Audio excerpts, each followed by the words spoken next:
Du coup, recoucou tout le monde. Donc, on est toujours en train de faire le live sur Ginette, du coup. Donc là, on va passer sur les filières EC. Et voilà, si vous avez des questions, n'hésitez pas à les poser. Et voilà, on est parti.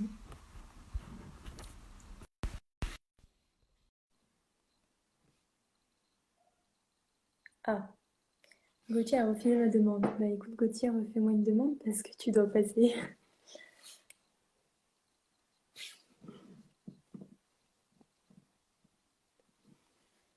Du coup, on attend Gauthier. Je ne sais pas pourquoi il a refusé, c'est bizarre. Je ne comprends pas. Et si vous avez des questions, du coup, bah, n'hésitez pas à les poser maintenant, hein. Je vais regarder un peu la boîte à questions, mais je suis penchée.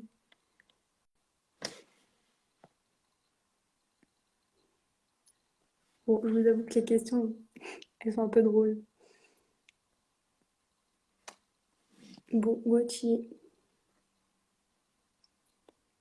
Ah, il nous a fait une demande.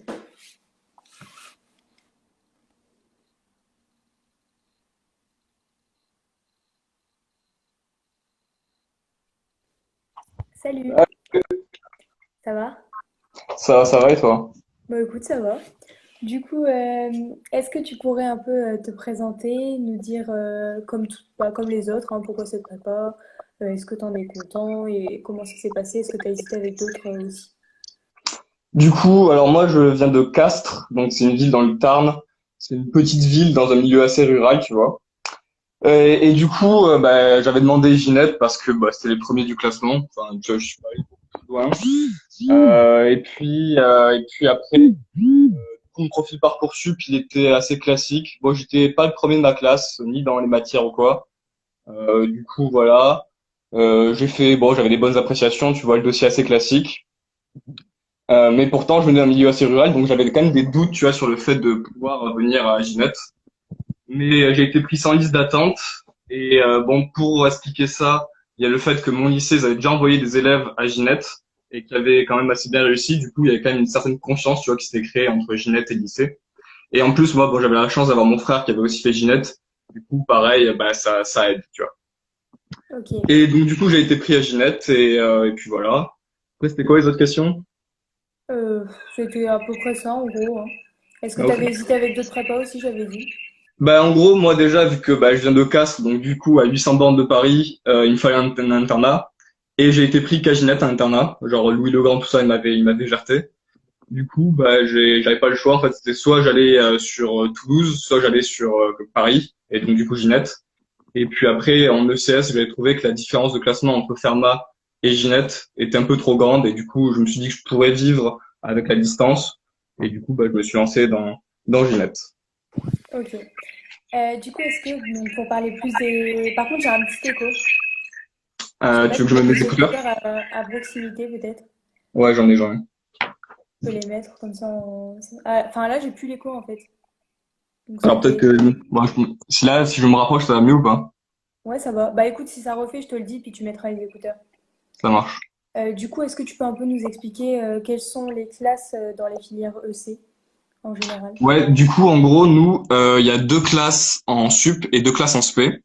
Donc, ce qu'on appelle la ECA et la ECB. Il y a aucune différence, c'est juste, voilà, on divise. Du coup, notre promo, on est 78, deux classes de 39. Du coup, je crois qu'en B, c'est un peu plus les personnes qui prennent des LV2 un peu plus exotiques, on va dire, genre chinois ou arabe, italien. Mais il y a aussi forcément, tu as beaucoup de mecs qui prennent espagnol ou anglais ou allemand. Alors que nous, dans notre classe, il y a quasiment, je crois, que des personnes qui ont pris du coup anglais, espagnol, allemand, LV2, LV1. Du coup, voilà, ça c'est les classes. Mais après, on est quand même très soudés, les deux classes. On se voit beaucoup. Du coup, on partage des couleurs, on partage le self. Et donc, du coup, il y a vraiment un esprit de promo EC qui est très présent et qui est très fort. Aussi dans les piolages, du coup, dans notre chambre, on a souvent quelqu'un qui est dans l'autre classe, soit une fille, soit un garçon. Du coup, il y a des vrais liens entre les A et les B. Ok, et si tu devais dire un profil un peu type des gens en EC à Ginette, ça serait quoi? Du coup, en EC, il y a des Parisiens. Donc, comme d'hab, je crois que c'est toujours à peu près un tiers de Parisiens, tu vois. Il y Mhm. a du coup après beaucoup de provinciaux, comme moi, qui viennent de toute la France. Il y a aussi pas mal de personnes qui étaient dans les lycées étrangers, que tu as dans les grandes villes, tout ça, des expats, des fils expats. Et du coup, bah, c'est vraiment ultra mélangé. Ça, c'est vraiment un bon point, tu vois. Après, il y a forcément, tu vois, bon, on est tous des bons élèves, ça, il y a pas de doute dessus. Et puis, comme l'avait dit Nat aussi, Ginat, il recrute vraiment pas qu'aux notes, tu vois. Il recrute pas un bulletin scolaire, il recrute quelqu'un. Du coup, dans la lettre de motivation, il y a une vraie importance. Et du coup, bah, par exemple, ils aiment bien les élèves qui font des trucs à côté, qui font du sport, soit à haut niveau, mais même pas, tu vois, qui ne s'intéressent pas qu'à leurs notes et qu'au travail, qui font de la musique, aussi, par exemple, faire partie d'associations ou quoi. Ça, Ginette, ils apprécient pas mal. Et du coup, c'est tout ce profil un peu pluridisciplinaire, tu vois, un peu touche à tout, qui est quand même très présent. Ouais, d'accord. Et du coup, par rapport au... Donc, tu nous as dit que vous étiez deux classes de 39, c'est ça? Ouais. Et qu'il y avait donc des différences de LV1 et 2. Est-ce que tu pourrais nous dire un peu ce qui est disponible en fait comme LV1 et comme LV2? Bah du coup, en gros, il y a pas de, on te dit pas, tu peux faire LV1 ou LV2. C'est en gros, t'as toutes les langues et c'est toi qui choisis tes LV1, LV2. Bon, bien sûr, il y a les classiques allemand, anglais, espagnol. Du coup, il y a aussi chinois, arabe, italien. Puis après, j'ai un petit doute sur le russe. Je crois que c'est proposé, mais que personne en fait. Et du coup, bah voilà. Sinon, c'est toutes les langues. Il n'y a pas de portugais, je sais, mais voilà, si ça vous dérange vraiment, bah tant pis. Ok. Et par rapport donc à ta classe, à votre promo, comment vous vous entendez avec les profs? Et aussi, est-ce que vous avez les mêmes ou est-ce que c'est des différents entre les deux classes? Comment ça se passe, l'ambiance avec les profs et tout ça, quoi, la répartition? Du coup, on n'a aucun prof en commun à part Echo entre A et B. Les profs, de manière générale, ils sont ultra bienveillants, ultra disponibles et puis bien sûr ultra qualitatifs, tu vois. C'est vraiment des bons profs. Après, si on doit plus rentrer dans, tu vois, le matière par matière, en maths, la prof que j'avais cette année, elle était ultra humaine, vraiment, tu vois, gentille, à l'écoute. Il y en a certains, forcément, tu vois, vu qu'elle prend plus le temps d'aider les personnes en difficulté, certains vont peut-être regretter ça, de pas aller toujours le plus loin possible. Mais moi, qui étais un peu en galère parfois, bah, c'est vachement appréciable, tu vois, de pas être lâché dans la fosse au lion, quoi. Puis après, la prof DB, je la connaissais en tant que colleuse, elle était super solide, super gentille. Puis l'an prochain, d'après ce que j'ai entendu, on a un prof qui est vraiment aussi ultra efficace. C'est grâce à lui bah, que tout le monde gère en maths. Donc du coup, ça c'est cool. Après, du coup, en histoire, on tourne toutes les classes spé et sup sur trois profs. Les trois, elles sont vraiment ultra, elles connaissent tout vraiment. Elles sont super gentilles. À la limite, si je devais trouver, tu as un peu de point négatif, avoir, tu vois, toujours des polis de 30 pages, bah t'as plus le temps de le lire, quoi. Donc ça, c'est forcément tu vas sur tes fiches, quoi. Mais sinon, vraiment, les cours, ils sont ultra intéressants. Dès que tu as une question, tu peux la poser. Il y aura une réponse derrière qui sera argumentée. Donc, c'est vraiment, tu vois, c'est pas des cours, c'est vraiment des discussions, tu vois, ultra enrichissantes. En français philo, bon, déjà, en gros, la matière, c'est complexe parce que, bah, en gros, en première année, on n'a pas de thème. Et c'est en deuxième année qu'on a un thème qu'on passera aux écrits. Du coup, en première année, les cours, ils peuvent être sur tout et n'importe quoi. Et du coup, bah nous, quand on a 10 heures de maths, qu'on a des langues, tout ça, qu'il faut travailler tous les jours, c'est pas simple, tu vois, de se concentrer sur la culture et sciences humaines, du coup. Mais après, les profs, ils sont vraiment super gentils. Pareil, ils font de tout. Perso, des fois, tu peux être un peu ennuyé ou quoi, parce que bah, forcément, le chapitre dont ils parlent, il t'intéresse moins. Mais après, tu vois, tu peux trouver ton plaisir, tu vois, en cours. Et puis après, l'an prochain, du coup, on aura notre thème. Et là, on focusera dessus pendant les cours. En langue, bah, les profs, pareil, toujours ultra efficaces. En allemand, vraiment, le prof qu'on avait, il était assez exceptionnel parce que on était une classe qui n'était pas non plus brillante en allemand, tu vois, on avait quelques difficultés. Et il a vraiment réussi à tirer le niveau de la classe vers le haut de manière vraiment impressionnante. Puis en plus, c'était un mec avec masse de charisme et tout, vraiment. Après, en anglais, moi, ouais, je la trouve un peu agaçante, mais pareil, toujours très, très efficace. Ok, d'accord. Et par rapport au, bah, on en a beaucoup parlé avec Nat tout à l'heure, mais est-ce que tu pourrais nous dire comment ça se passe vous, les TS communs et les concours blancs? Donc, est-ce que c'est pareil que pour eux ou est-ce qu'il y a des choses qui diffèrent? Du coup, bah, comme pour les filières scientifiques, le samedi matin on a cours et on enchaîne le samedi après-midi avec une PAL, du coup un DS, tous les samedis en fait. Du coup, on a le sujet commun A et B, mais par contre le classement on l'a que dans notre classe. Du coup, ça c'est régulier, tu vois, c'est la routine en fait. Puis après, du coup, on a un concours blanc juste avant les vacances de Toussaint, qui a pas d'impact, mais qui a pour but de nous fixer un peu par rapport au niveau de la classe, tu vois, peut-être aller chercher de la motivation. Moi, tu vois, je m'étais raté à ce concours et j'avais vraiment été motivé derrière pour faire mieux, tu vois, ça te met un peu un coup de pied au cul. Puis après, du coup, en fin de première année, t'as le CAS, donc là, c'est un gros concours blanc qu'on a fait cette année, du coup, en distanciel. Du coup, on devait scanner nos copies, puis après les oraux, on les a fait à distance. Lui, pareil, il a pas tellement d'impact. Ça part toujours, voilà, te voir où t'en es par rapport au reste de la promo, parce que du coup là, c'est classement A et B mélangés. Et du coup, pareil, choper de la motivation pour en seconde année. Et du coup, après, quand on est en SP, on a un concours juste avant les vacances de Noël, juste écrit, je crois qu'il n'y a pas d'euros. Et du coup, voilà, et après c'est focus sur les concours. Ok. Et par rapport donc à la fin de la première année, est-ce que vous avez beaucoup de virées en EC? Est-ce qu'il y a des gens qui partent d'eux-mêmes? C'est pareil. Comment ça se passe vraiment pour le passage en deuxième année? Est-ce que, comme pour les scientifiques, le concours de fin d'année compte pas tellement ou est-ce qu'il compte plus? Bah alors, je me rappelle avoir demandé, et je crois que ça fait depuis genre 4 ou 5 ans qu'il y a personne qui a été viré. Genre en soi, vraiment, si t'es en première année, tu passeras en seconde. Puis après, il y a personne qui est non plus parti pour, je sais pas, l'ambiance squat. Tout le monde est resté parce que ouais, vraiment, il y a une bonne ambiance dans la promo. Et puis par exemple, moi, comme du coup l'année, elle a pas non plus été toujours simple, tu vois, au niveau des résultats.